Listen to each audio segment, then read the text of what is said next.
নমস্কাৰ বন্ধুসকল, এটি নতুন ভিডিঅ'ৰ সৈতে মই মোৰ ইউটিউব চেনেলটোলৈ আপোনালোকক পুনৰবাৰ স্বাগতম জনাইছোঁ। আজি মই এই ভিডিঅ'টিত ৰান্ধিম কণী দম একেবাৰে সহজ পদ্ধতিৰে। গতিকে অলপো পলম নকৰাকৈ বলক আমি ভিডিঅ'টো আৰম্ভ কৰোঁ। আৰু এয়া চাই লওক কি লাগিব। এটা পিঁয়াজ সৰুকৈ কাটি লৈছোঁ, আদা নহৰু খুন্দনা থেতেলাই লৈছোঁ, অলপ জালুক লৈছোঁ, ঘৰৰে জালুক হয়, বেছি মিহি খোৱা নাই, মই খুন্দনাত থেতেলাই লৈছিলোঁ। আলুখিনি মই আগতেই বইল কৰি ৰাখিছিলোঁ আৰু অলপ স্মেছ কৰি লৈছোঁ। এতিয়া দুটা কণী বইল কৰি লৈছোঁ, এটা বিলাহী সৰু সৰুকৈ কাটি লৈছোঁ। এয়া মই কেৰাহীখন পাতি দিছোঁ আৰু কেৰাহীখন গৰম হোৱাৰ পাছত মই ইয়াতে তেল যোগ কৰি দিম। চাই থাকক আপোনালোকে, মই ফ্লেমটো এতিয়া হাই ৰাখিছোঁ। মই বেছি তেল ইউজ কৰা নাই। তেলখিনি গৰম হোৱাৰ পাছত মই কণী দুটা প্ৰথম ফ্ৰাই কৰি ল'ম। কণী দুটাৰ জোখাৰে অলপ হালধি দিছোঁ আৰু অলপ নিমখ দি দিছোঁ।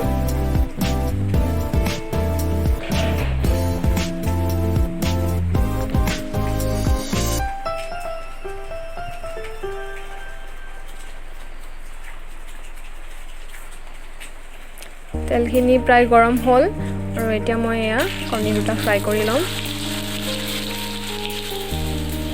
মই বেছি ডিপ ফ্ৰাই নকৰোঁ, অলপ ইফাল সিফাল কৰিয়ে নমাই দিম। চাই থাকক আপোনালোকে, দেখিবই।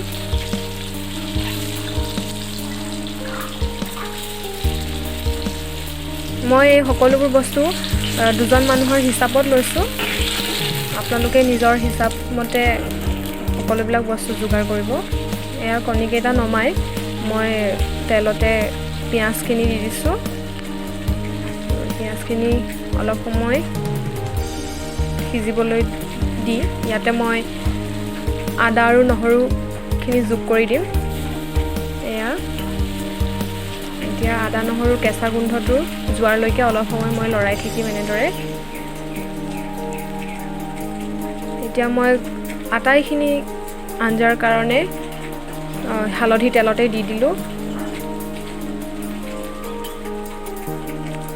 মই নিমখ পাছত দিম। এতিয়া ইয়াতে বিলাহীখিনি যোগ কৰি দিলোঁ আৰু বিলাহীখিনি অলপ গুলগুলীয়াকৈ সিজালৈকে মই এনেকৈ লৰাই থাকিম।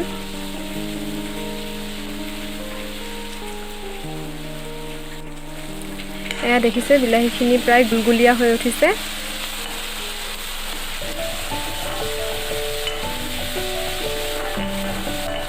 এতিয়া মই ইয়াতে আলুখিনি যোগ কৰি দিম।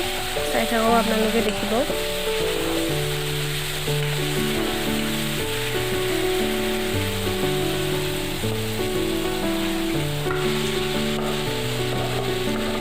আলুখিনি পিটিকি দিয়াৰ কাৰণটো হৈছে তেতিয়া গ্ৰেভিটো ডাঠ হয়, খাবলৈ ভাল হয় আৰু খুব সোৱাদ লাগে তেতিয়া। নহ'লে আলুখিনি গোটা গোটা হৈ থাকিলেও আঞ্জাখনো দেখিবলৈ বৰ বেছি ভাল নালাগে। এতিয়া মই এই গোটেই মিশ্ৰণখিনি অলপ সময় থাকিবলৈ দিম, ঢাকোন মাৰি থৈ দিম মই।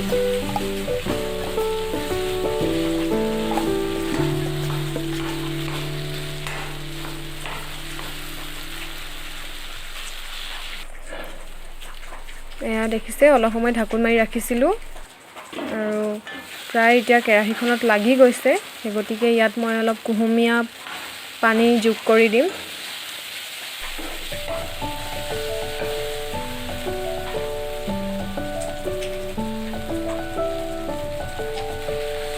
মই পানীটো অলপ সৰহকৈ দিওঁ, কাৰণ অলপ সময় আঞ্জাখিনি উতলাব লাগিব আৰু উতলালে যিহেতু অলপ পানী ভাপ হৈ যায়, সেই গতিকে পানীৰ পৰিমাণটো কমি যায়গৈ। সেইকাৰণে প্ৰথমতেই পানী অলপ সৰহকৈ দি দিব লাগে। তেতিয়া ভাপ হৈ যোৱাৰ পাছতো ৰৈ যোৱাখিনিৰে গ্ৰেভিটো থাকি যায়।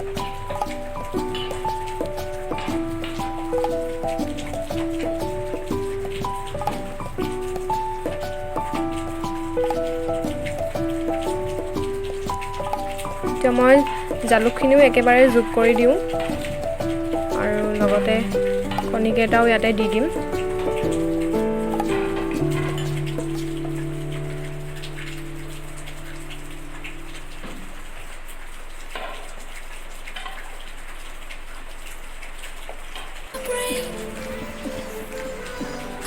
এতিয়া মই এই আঞ্জাখিনি উতলিবলৈ ৰাখি দিম।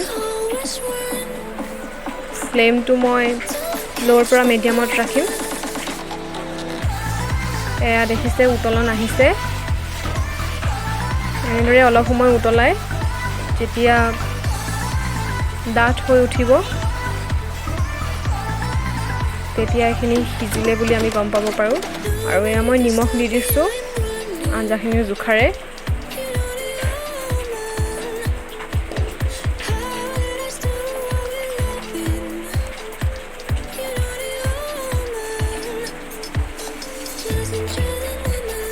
খুব ধুনীয়া গোন্ধ আহিছে। আপোনালোকেও এনেদৰে ৰান্ধি খাবচোন, খুব ভাল পাব।